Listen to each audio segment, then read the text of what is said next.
Ramon Baca here on the show. My gosh, like you said, it's just there's dance and then there's dance with a mission, you know? Right. And this is what I was so inspired when I went to your rehearsal. I think it was 2 years ago. And you just feel like, wow, there's something really inspiring, really great happening in this room. And so we're just privileged to have you on the show and, you know, to pay tribute to all that you've done. And certainly in light of the 4th of July we just celebrated last week. Yes. I'm going to open up with a little national anthem.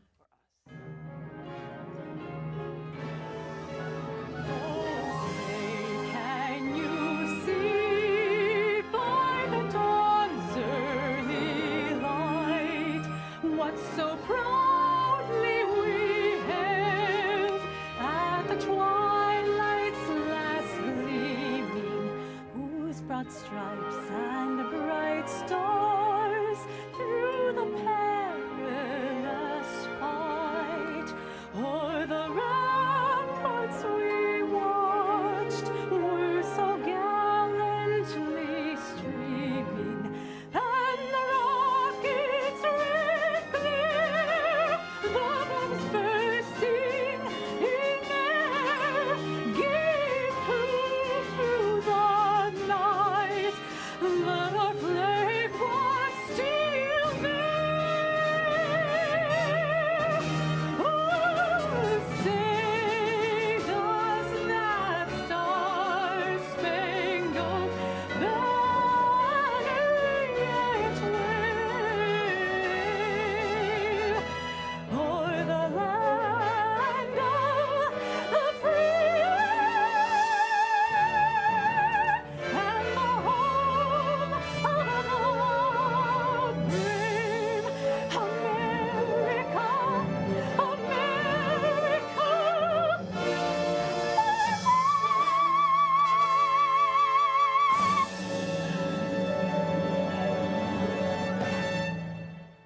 I served in the United States Marine Corps. I started out as one of those guys who fires a really big missile at tanks. And then the war in Iraq started. Right. And my unit was deployed to Fallujah, Iraq during one of the most perilous times in the country's history, in 2005. We have some great leadership, and they transitioned our mission to more of a humanitarian element, thought more about the people that we were interacting with and the kids. And a couple of missions, we went into the local schools and brought school supplies and toys for the young people. We took another mission and gave away food and water so that we could create a rapport with the locals. And then on one of our most important missions, we went out and tried to develop a neighborhood watch type program where the villagers could tell the base if anything was going wrong so we could be proactive and react. I was in the Marine Corps for 8 years. I was in Fallujah, Iraq for 7 months. How was that experience? It was life-changing, absolutely Why? life-changing. Just getting there and being in danger and realizing that, you know, there were people in the country that wanted to do us harm, but also understanding that the country had a lot of needs and the locals had a lot of needs. And trying to do a good thing while we were there. You know, I was lucky enough to go with a lot of Marines that didn't have that mentality of just smash and destroy, but that mentality of protecting and making it a better place. There was a lot going on base. There, you know, we had artillery, the big guns firing all the time, so sleep was really hard. We'd get incoming mortars, so people were firing at us with rockets. Wow.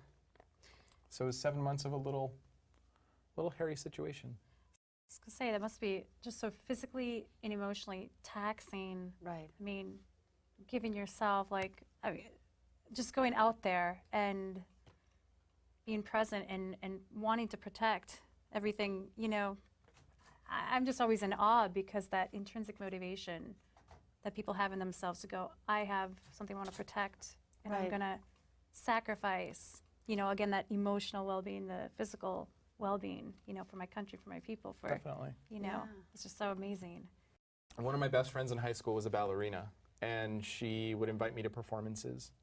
And thinking back, you know, the one performance I watched that really hit me was I went to a mall a big shopping center and saw her do a solo to Wind Beneath My Wings. Nice. And That was the catch.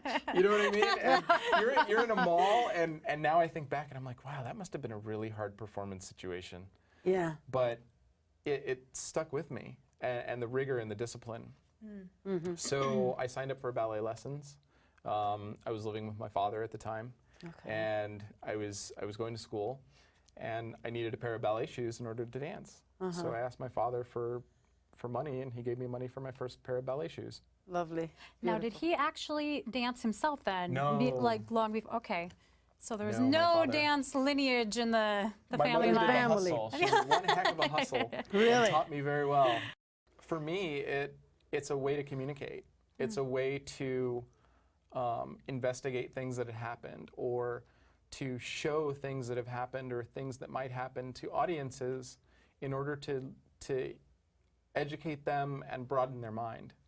I was lucky enough when I was in school learning dance to be exposed to some very psychological choreographers. I like that.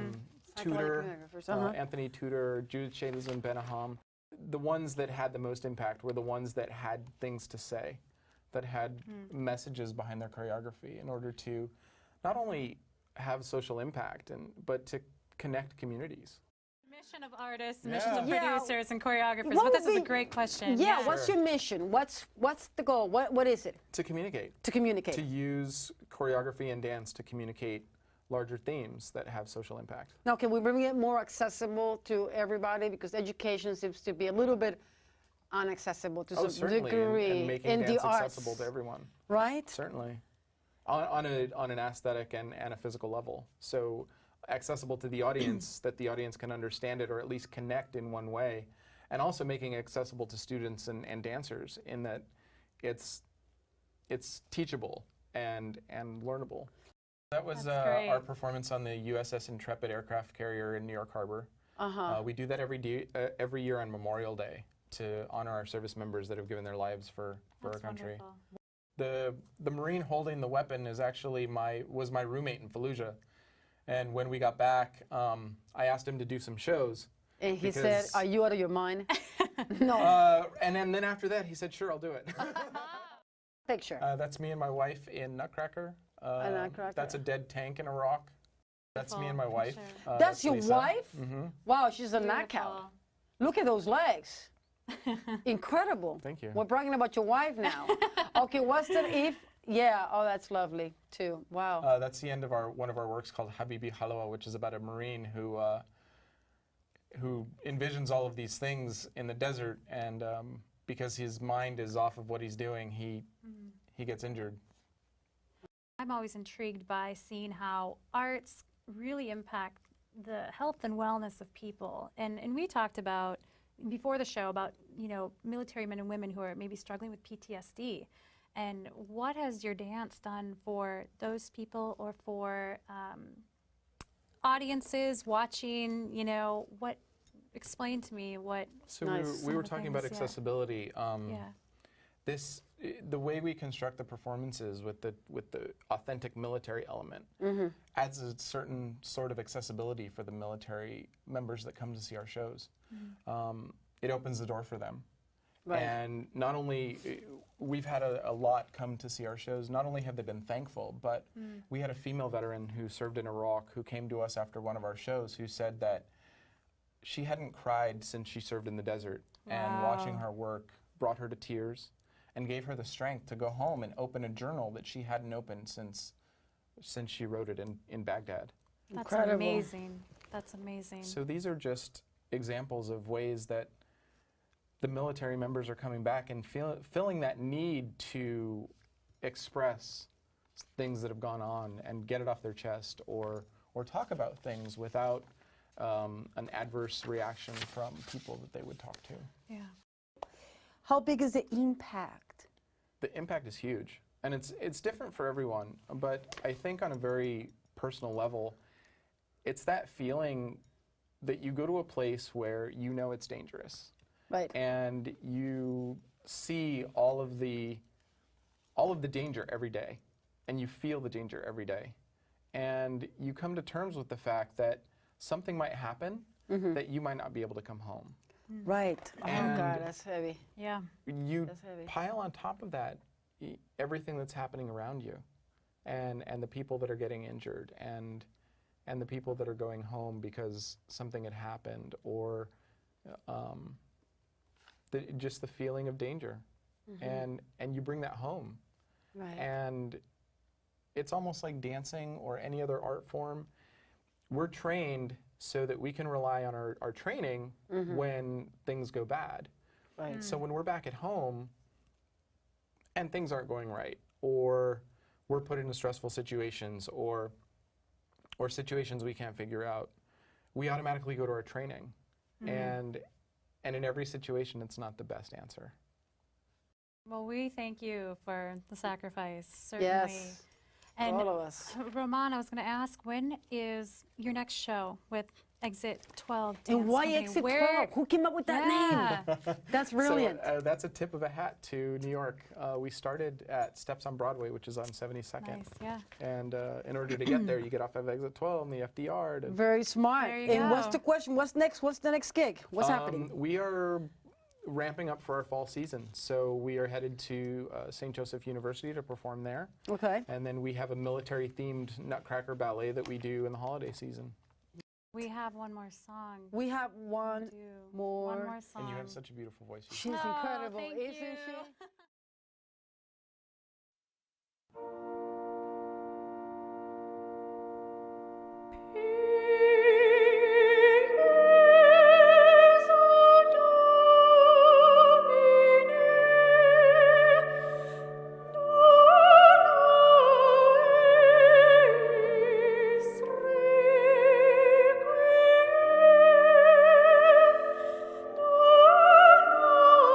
Domine,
we've got Pilato's Hair Salon. Yes. Check them out. They did my hair tonight. Yeah, they did your hair. What else we've got? The karaoke opera that actually gave us the tracks to use tonight, which was great for the PAA Zoo. Right. So musical concepts. And Mark Hayes, thank you so much for your national anthem arrangement. So beautiful. Smooth Spot Recording Studio, you're wonderful. We love you. Any artists out there, go get some record time done over there because Michael Walsh will be just a great engineer for you. And I think We cover everything we wanted. I think we did. We did. Any last thoughts, Roman? Thank you so much for having me. It You're was- more than thrilled to be with us. It was good. Absolutely. We have fun, I right? love your energy. I love your Thank voice. you. This is wonderful. Thank you. Yeah. Great. This is something.